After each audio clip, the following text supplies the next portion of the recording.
Hey guys, in this video, I will show you how to customize the Shopify theme mega menu. All right, let's begin.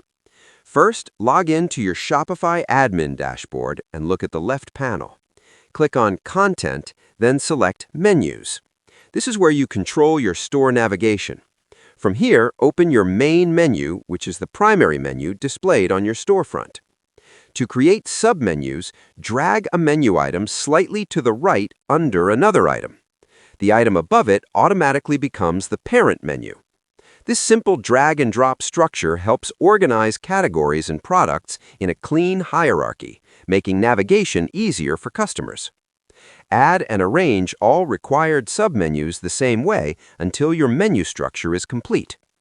Next, go to the Online Store section and open the Theme Editor. Inside the editor, click on the Header section. With the latest Shopify Dawn theme updates, submenu styling is fixed as a mega menu by default. You cannot change the layout style, but you can adjust the menu size from small to large. This built-in mega menu improves visibility, keeps navigation organized, and enhances user experience. So that's basically how you can customize the Shopify theme mega menu. That's it for this video. Thanks.